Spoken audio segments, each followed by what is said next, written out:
Hello and welcome to the East Africa Studio African Utility Week. I'm Rose Bundock and I'm joined now by Lisa Reynolds, President-elect of the Southern African Association for Energy Efficiency. Thank you for joining us, Lisa. Thank you, Rose. Energy efficiency is part of the conference programme here. It's becoming an increasingly talked about topic. You were part of the sessions yesterday.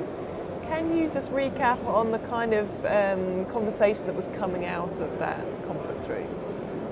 Well, as you said, the focus in the session was on energy efficiency, as opposed to generating electricity or generating energy, which people seem to understand a bit better. And it was really the best energy is the energy that you don't use. So that is basically what energy efficiency is all about. And I think it's ideas and concepts of how to save energy and how to use it more efficiently so that we don't waste. And it is a harder concept because you can't measure savings. And it's always difficult to sort of promote this kind of concept.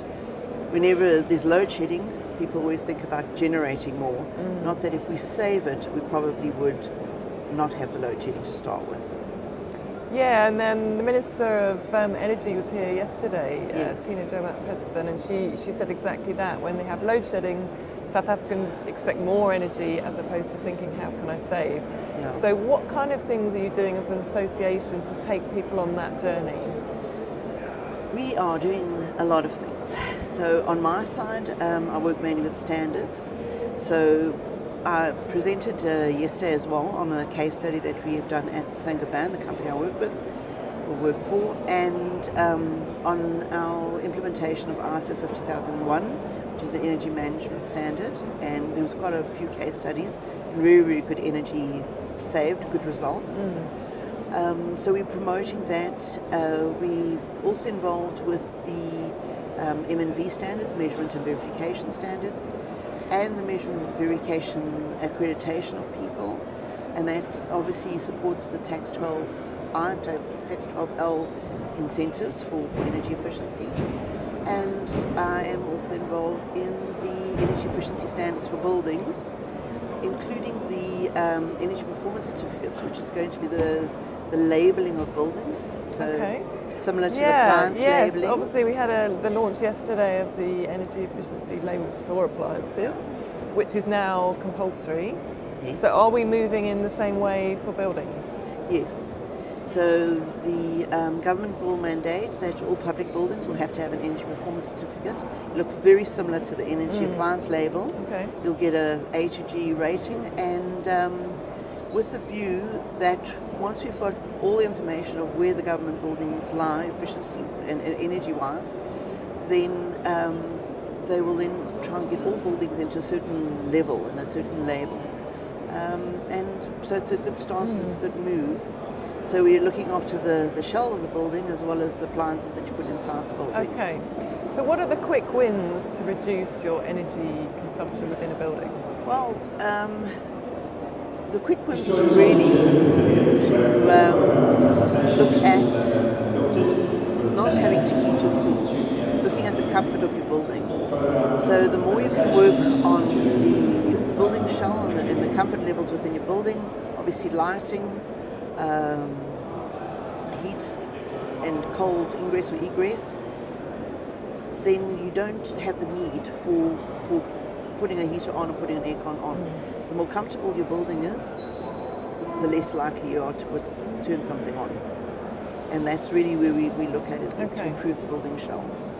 And I mean, these regulations will become mandatory. What kind of penalties will come into place? That I'm not sure of. Look, as I said, for new buildings, there's an energy efficiency regulation already, and this energy performance certificate is with a view of looking at existing buildings and retrofitting them into energy efficiency.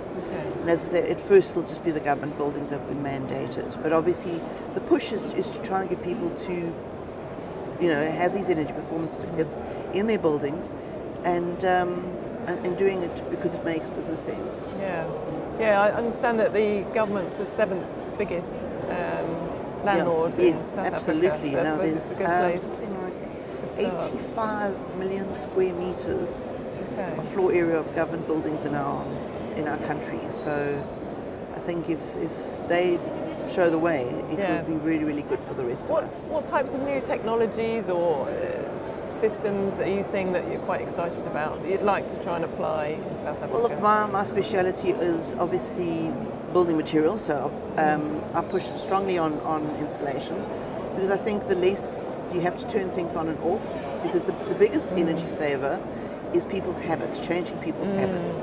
But the most difficult energy saver to implement is changing people's habits. Yeah. So where you can have something that almost does its work without anybody having to think about it, it's the best kind of intervention you can. So I think if you do a combination, as I say, of good building shell, good insulation, and for instance things like motion sensor lighting, daylight sensors, basic things, sealing your building, so that you don't get unwanted cold air coming through. So really there's a lot of basics that you can do and low-cost interventions before you even start with technology. And so we sort of say, well, start at the ones that, as I say, you don't turn anything on and off, does its job, gives you the comfort, and then start looking at the technology.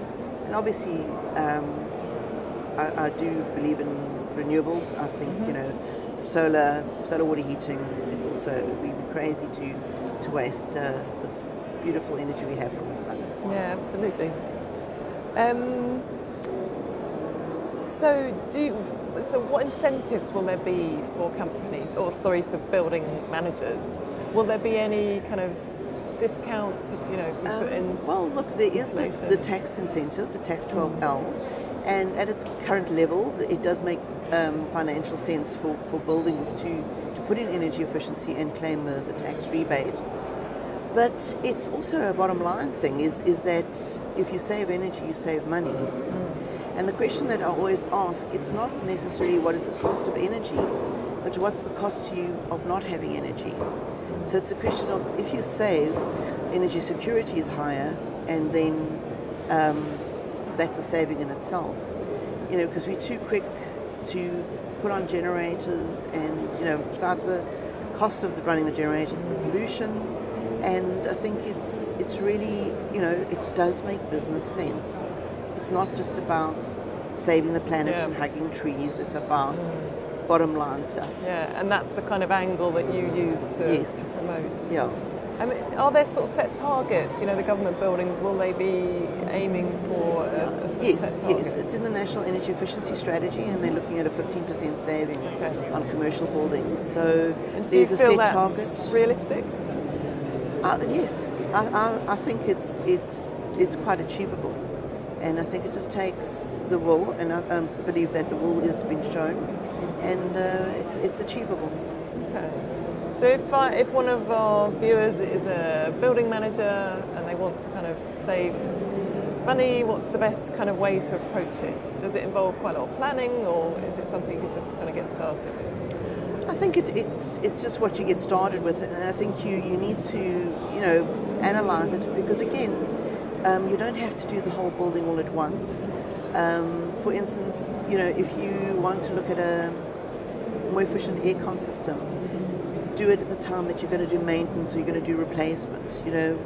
Lighting, do it when you need to do maintenance of lighting and things like that. So that it keeps in the business sense of running the building and managing the building.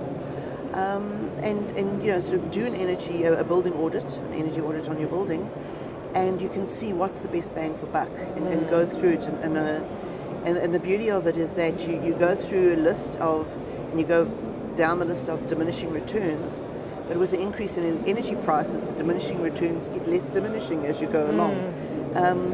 So approach it like any project, and it makes sense, and and the savings can actually fund the next stage of the project. So those are the kind of resources people would find through the association?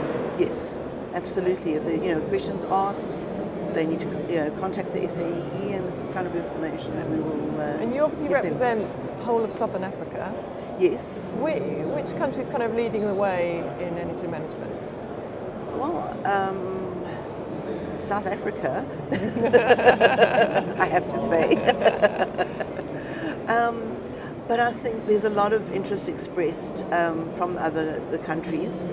And on the standard side, we do a lot of interactive work. The governments have shown interest in looking at energy efficiency standards and regulation. So Botswana, Namibia have looked at it. So there's a few countries that are interested. Kenya's quite interested. So there's a lot of interest shown.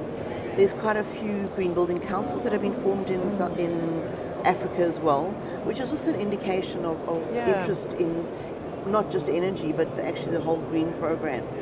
So there's quite a number of African countries that have formed green building councils now. So it's positive. It's very positive. Yeah, and often the conversation here is electrification still.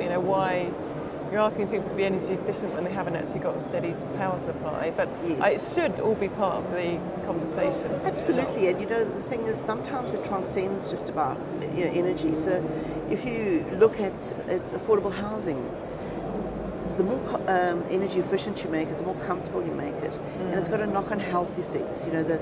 The energy efficient buildings are healthy buildings, so even if it's not grid connected, it does make sense to make these houses energy efficient, because it assists in reducing the burning of fossil fuels inside the house and assists in the health side of it. So it's not just about saving money and saving energy, it's also about the general well-being, because efficient buildings, whether it be an affordable house or a commercial building, they're healthier buildings, and that's also what we want.